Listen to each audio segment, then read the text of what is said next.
So we're back, day 26, and it is a Sunday, beautiful day here. I'm on the East Coast of the US, just about an hour outside of DC in Northern Virginia. And yeah, drop a comment where you're watching from. So, how's your meditation going? Do you meditate every day? And if so, how long do you typically meditate for? I normally recommend, if you're new to meditation, brand new to meditation, to try to sit down for about 15 minutes.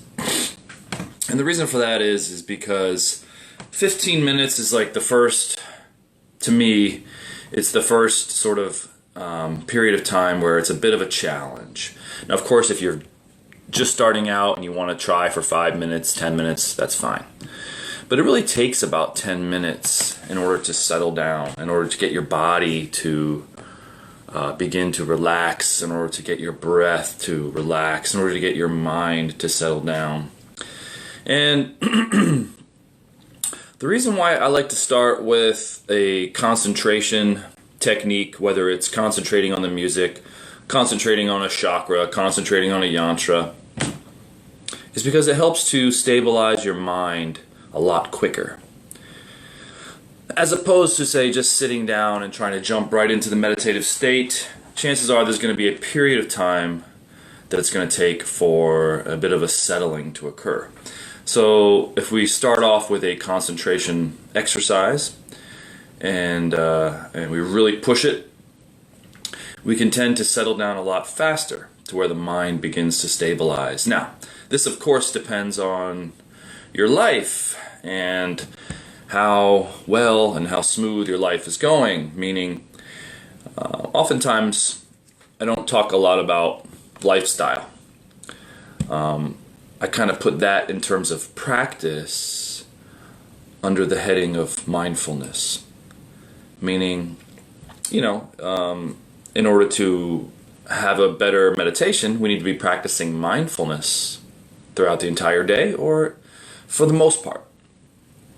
But the way that we lead our lives, our interactions with others, is a big one. You know what? It's all about energy. It's all about conservation and reducing the loss of energy on unnecessary things, and putting forth energy toward things that will give us a return on our energy investment. So, for example, a great way to lose energy is to argue with somebody unnecessarily, right?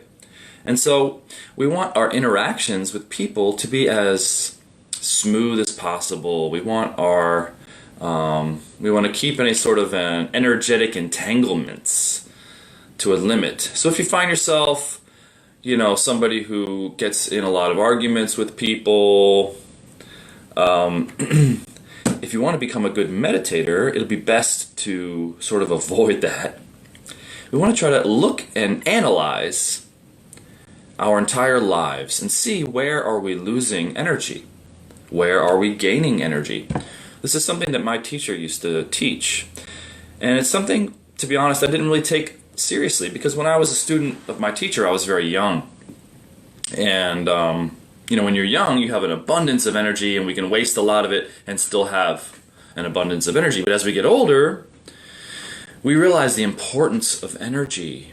And part of the meditation process is the, you know, conservation of your energy, and to avoid places, people, things, activities that will drain your energy, whatever those may be, and to start focusing on and partaking in activities, surrounding yourself with people that lift you up, that are positive, that give you energy. Now, if you're forced to be around some sort of aggressive or negative things, people, or circumstances, of course there are ways to shield yourself and to avoid entangling with that kind of energy as much as possible. But Just keep in mind that energy is a big part of success in meditation.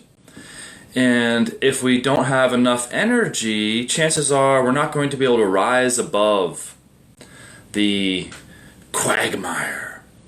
The quagmire of the mind. The mind being active due to our conditioning, due to our environmental stimulus. If we don't have a certain amount of energy, we'll never be able to get above that thought plane. So conserving energy and maintaining and then cultivating that energy and then building it is how we stay happy. Have you ever noticed when you're low on energy, it's very difficult to be positive, right? I mean, sure, we try, but it's much easier to be happy and positive when we have a lot of energy. This is why everyone drinks coffee. And so some of the activities I recommend are, of course, working out, exercising. And while it may seem that you're tiring yourself out, you're actually going to get a much better return on your energy investment when you work out, when you exercise, whatever form you like. And of course, when you sit down to meditate. When you sit down to meditate, we're taking a certain amount of time in our lives to focus, to release, to relax, to clear, to calm, to renew, and open back up to our true, natural, native state, which is pure awareness, higher consciousness, and that's why I meditate. So let's meditate, shall we? Now, in the musical meditation, we're simply using the first period of time to really focus hard on the music. By listening deeply to the music, we will stabilize the active mind. Whenever we focus on one thing, it's a steady stream of awareness. It's a steady stream of attention. And after a period of 5 or 10 minutes, once we settle down, you'll notice that it becomes much more effortless to hold our attention on the music. And then we enter into a state, what I like to call effortless awareness. Effortless awareness is prior to the meditative state. Once we can achieve effortless awareness, it's very easy to enter into the meditative state. Now, something that you may have noticed, I notice, is that it's okay to enter into the meditative state and then you'll get distracted by some sort of a thought, or perhaps you'll get distracted by some sort of bodily sensation. No problem. Just let that go. Readjust and then re-enter the meditative state. This may happen hundreds of times within a meditation session. And it's okay. We want to just keep trying, keep training, keep returning back to your focus. So we're going to listen to the music. And whenever your mind wanders off into thought, just simply return your attention back to listening to the music. After about 5 or 10 minutes, once this stabilizes, you'll notice it's very easy to hold your attention on the music. The key here is to forget yourself and to forget about the world for a while. Imagine that the music is the only thing that exists, that you are absorbed in the music. The music is the entire world. What this will do is it will train your attention to be focused on the moment, to be in the moment, which is really what we want, because it's the only real thing that we have. So the music is a continuous stream of sound happening now, happening in the moment, and it's like a wave. We're going to ride the crest of that wave. Here we go. Take a big deep breath. Back straight. Sit up with a good posture. And let's do this. Sunday, let's have a good meditation, everybody.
As we settle down for the first song or two, slowly let go of the grip you have on your body.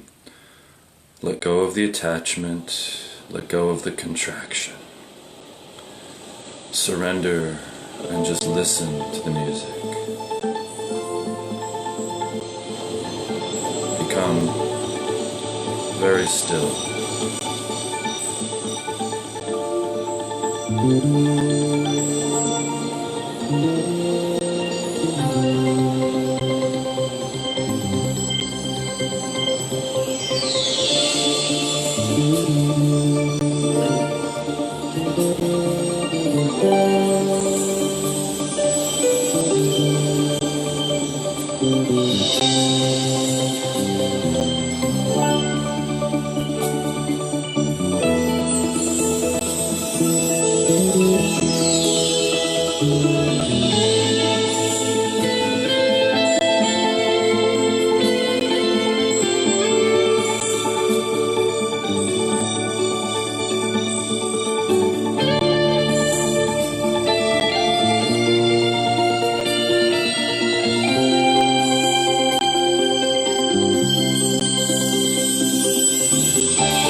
All right.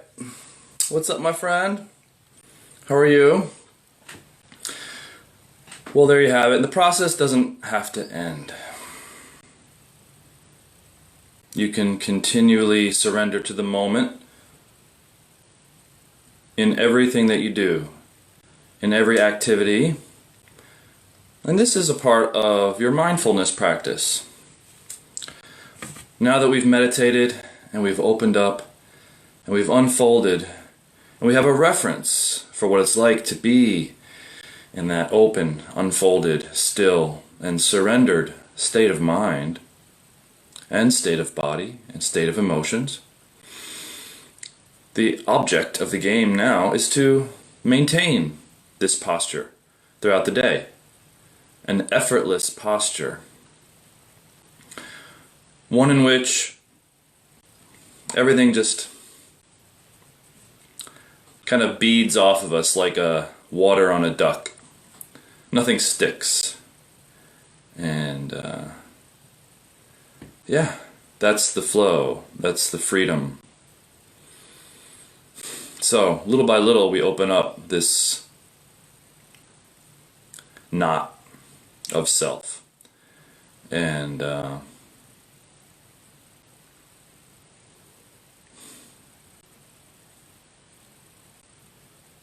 don't let life get you down.